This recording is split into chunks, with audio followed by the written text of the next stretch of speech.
దేశీ వంగడాలను కాపాడుకుందాం, సేంద్రియ వ్యవసాయంతో భూమిని రక్షించుకుందాం. యంగ్ ఎర్త్ లీడర్స్ ప్రోగ్రాం రాష్ట్ర కోఆర్డినేటర్ యానాల వెంకటరెడ్డి.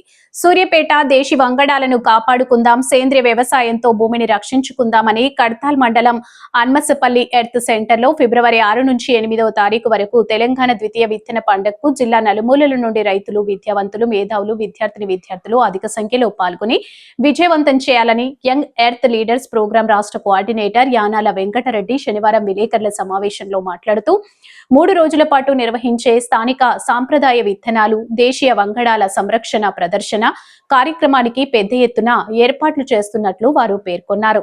గత సంవత్సరం 2025లో సిజిఆర్ ఆధ్వర్యంలో తొలి విత్తన పండుగను నిర్వహించినట్లు, అది సత్ఫలితాలు ఇవ్వడంతో మళ్లీ ఇప్పుడు నిర్వహణకు కార్యాచరణ రూపొందించినట్లు తెలిపారు. ఈ సందర్భంగా 75కు పైగా స్టాళ్లను 3 రోజుల పాటు ప్రదర్శన ఉంటుందని వివరించారు.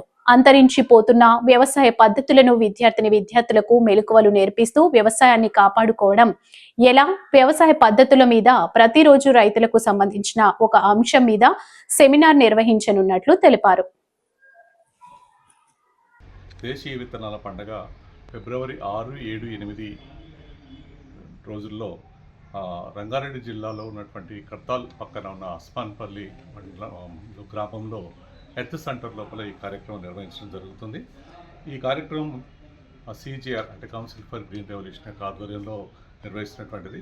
దీని ప్రధానమైన ఉద్దేశం మన భూమి, మన విత్తనాలు, మన భవిష్యత్తు అనేటువంటి ఒక అంశం దృష్టిలో పెట్టుకొని ఈ కార్యక్రమాన్ని రూపొందించడం జరిగింది.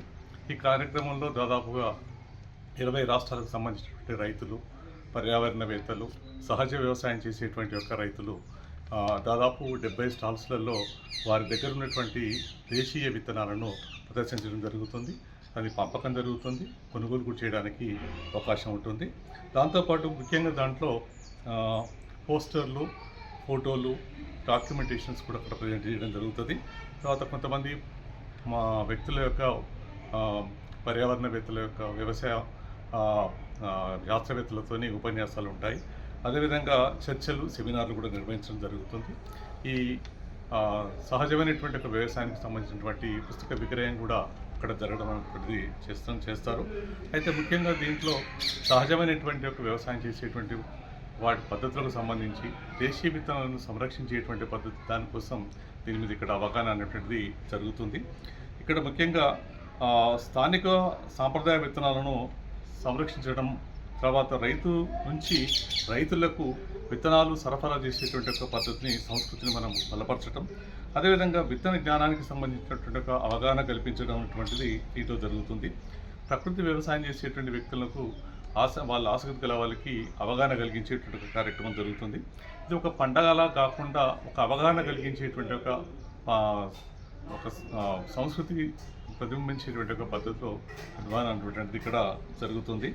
సో ముఖ్యంగా ఈ పండుగలో మనం కోరేది ఏంటంటే, మన రాష్ట్రంలో ఉన్నటువంటి తెలంగాణ రాష్ట్రంలో ఉన్నటువంటి వివిధ జిల్లాల్లో ఉన్నటువంటి ఒక రైతులకు సంబంధించి కానివ్వండి, రైతు కుటుంబాలకు సంబంధించి కానివ్వండి, తర్వాత స్వచ్ఛంద సంస్థలు ప్రత్యేకించి వ్యవసాయానికి సంబంధించినట్టు కానివ్వండి, పర్యావరణానికి సంబంధించి కానివ్వండి, స్వచ్ఛంద సంస్థలు ఏదైతే పనిచేస్తున్న వాళ్ళు కానివ్వండి, విజ్ఞానవంతులు కానివ్వండి, లేకపోతే జీవశాస్త్రానికి సంబంధించినటువంటి ఉపాధ్యాయులు కానివ్వండి, పర్యావరణ పరిరక్షణ చేసేటువంటి ఒక సంస్థలు కానివ్వండి, లేదా సహజ ఆహారాన్ని పొందాలనేటువంటి వ్యక్తులు కానివ్వండి, ఈ కార్యక్రమంలో పాల్గొనాల్సిన అవసరం ఉంటుంది. పాల్గొన్నట్టయితే వారికి సహజ వ్యవసాయం గురించి మరియు దేశీయ విత్తనాల గురించి అవగాహన కలగడంతో పాటు వాటిని ఎట్లా పెంపకం చేసుకోవాలనేటువంటి అవకాశం కూడా కల్పించేటట్టుగా ఉంటుంది.